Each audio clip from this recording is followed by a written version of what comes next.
En el sector de Palo Quemado, en Bogotá, para principios de 2023, aún se encuentra un edificio que fue diseñado especialmente para albergar tecnología que facilitaría las tareas contables y de nómina del Banco Cafetero, tecnología que para su época se consideraba de punta.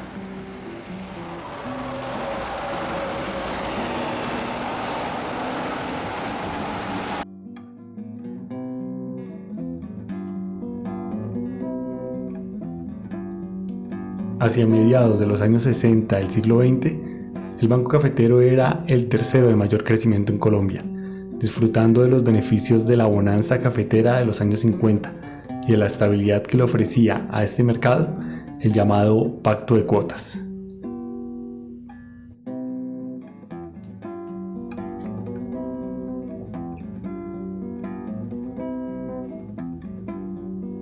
Este pacto fue parte del Acuerdo Internacional del Café, realizado por los países productores del grano y que hacían parte de la Organización Internacional del Café, con lo que se mantenía la oferta del producto a niveles que beneficiaban los precios.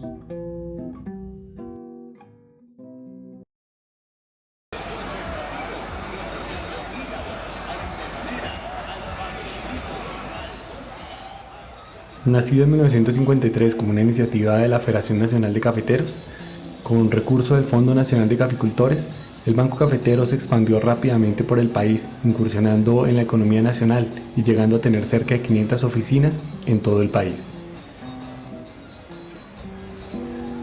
Un auge del café que posicionó al país como uno de los de mayor producción y calidad a nivel mundial, aportando grandes ganancias para la economía nacional, así como el crecimiento y bienestar de sus regiones.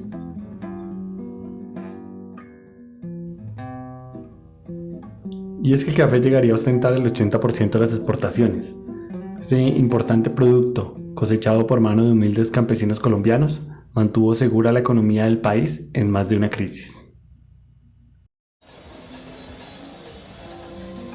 Pero en 1989, el pacto de cuotas se vio sobrepasado por el aumento de producción impulsado por algunos de los países consumidores, lo que llevó a una profunda crisis de la cual el gremio cafetero no se repone hasta el día de hoy.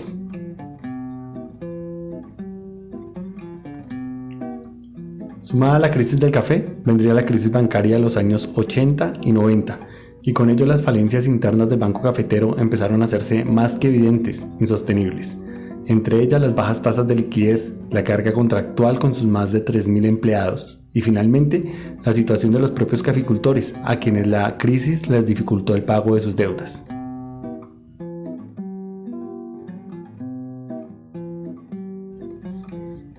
Todo ello llevó a que, en 2005, el gobierno realizara la liquidación del Banco Cafetero para la creación del Gran Banco Bancafé. Sin embargo, el último banco público del país, finalmente se privatizaría al año siguiente cuando el Banco de Vivienda lo adquiriera en subasta para fusionarlo con su organización.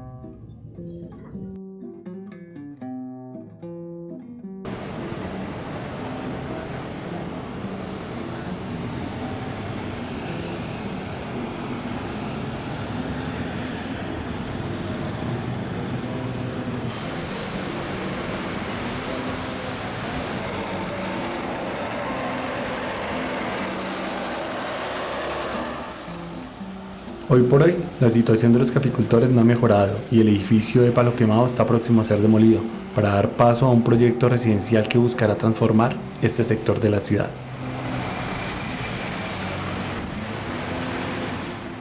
Probablemente no habrá un mejor símbolo de la historia cafetera de nuestro país.